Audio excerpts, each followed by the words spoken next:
Hello दोस्तों, आज हम सीखेंगे प्रतिस्थापन विधि। प्रतिस्थापन विधि को कैसे हल किया जाता है और इस विधि से हम हमारे क्लास 10th में 4 नंबर का क्वेश्चन आता ही आता है। तो कैसे इसको हल करते हैं, जैसे कि ये क्वेश्चन हमारा दिया है, इसमें 2 चर है, हमको इसको सॉल्व कर कर x और y का मान निकालना होता है। तो आइए हम पहले सीख लेते हैं प्रति और स्थापन का मतलब क्या होता है। प्रति का मतलब होता है कॉपी और स्थापन का मतलब होता है उसको रखना। स्थापन मतलब कि कहीं पर वो उसको रख देना, स्थापित कर देना, वही होता है हमारा प्रतिस्थापन। प्रतिस्थापन निकालने के लिए हमको क्या करना पड़ेगा, आइए हम इस वीडियो से समझते हैं। और वीडियो यदि अच्छा लगे तो वीडियो को लाइक और सब्सक्राइब जरूर कीजिएगा। तो जैसा कि हमारा पहला समीकरण क्या है, x प्लस वाई बराबर 14, x माइनस वाई बराबर 4। तो हम इसको नाम दे देंगे, तो ये हो जाएगा हमारा पहला समीकरण, ये हो जाएगा हमारा पहला समीकरण। और ये हम मान लेंगे, इसको हम मान लेंगे, ये हमारा हो जाएगा, ये हो जाएगा हमारा दूसरा समीकरण। ये हमारा दूसरा समीकरण हो जाएगा। अब इसके बाद हमको क्या करना पड़ेगा, अब इस समीकरण में से किसी भी एक चर का मान निकालेंगे। जैसे हम समीकरण 1 या 2 में से किसी भी एक चर का मान निकालेंगे। तो हम आइए मान निकाल लेते हैं x का। तो समीकरण 1 से हम निकालेंगे, तो ऐसे पाई कर देंगे।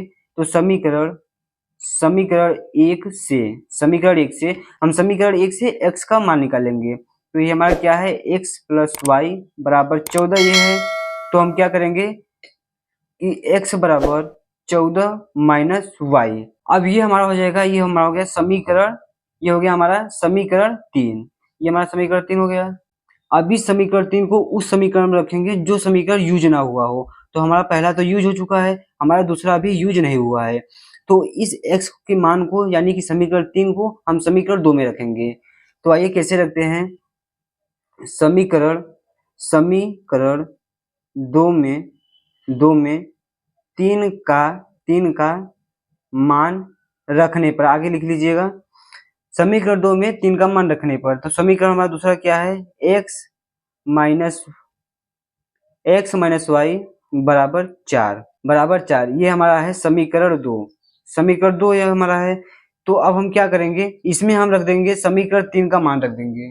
तो ये हमारा यहाँ पे x होगा, ये x का मान कितना आया हमारा, 14 माइनस वाई। तो हम रख देंगे यहाँ पर 14 माइनस वाई, फिर हमारा है माइनस वाई बराबर हो गया हमारा 4। तो अब क्या होगा, 14 ऐसे उतरेगा और फिर ये माइनस का वाई जुट कर हो जाएगा 2y होगा। तो ये माइनस है, माइनस ये हो जाएगा हमारा 2y हो गया बराबर 4, बराबर हमारा 4 हो गया। अब इसके बाद क्या होगा, अब ये जो हमारा 14 है पलट कर उस साइड चला जाएगा। तो यहाँ हो जाएगा हमारा 2 माइनस का 2y बराबर 4 माइनस 14। तो हम क्या करेंगे, ये हमारा प्लस का है और ये हमारा माइनस का है। तो हम 14 में से 4 घटा देंगे। तो माइनस का 2y बराबर 14 में से 4 गया तो माइनस का जाएगा हमारा 10, ये 10 हो गया। अब हम यहाँ से चाहें तो ये माइनस और माइनस काट देते हैं, कट जाएगा। तो अब ये हमारा 2y हमारे यहाँ पर गुणा में है, तो यहाँ जाएगा हमारा भाग में आ जाएगा। तो यहाँ पर हमारा जाएगा भाग में आ जाएगा। तो हम यहाँ पाई खींचेंगे। इसके बाद हम करेंगे y बराबर 10/2। अब 2 से काट देंगे 10 को, तो हमारे यहाँ हो जाएगा 5। अब हमारा y का मान जो आ गया है, ये आ गया हमारा 5। ये हमारा y का मान आ गया है। अब इस y के मान को हम किसी भी एक समीकरण में रख देंगे तो हमारा x का मान निकल आएगा। तो अब आप बताइए कि किस समीकरण में रखना हमको आसान होगा। तो हमारे हिसाब से समीकरण 3 में रखेंगे y का मान, तो हमको x का मान जल्दी निकल जाएगा।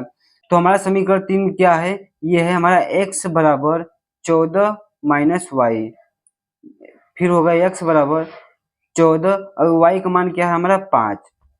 तो x का मान हमारा कितना आ जाएगा 9, और यही हो जाएगा हमारा आंसर। y का मान हो गया हमारा 5 और x का मान हो गया हमारा 4। तो उम्मीद करते हैं ये क्वेश्चन आपको बहुत ही बेहतरीन तरीके से समझ आया होगा। यदि समझ आया हो तो वीडियो को लाइक करें, सब्सक्राइब करें।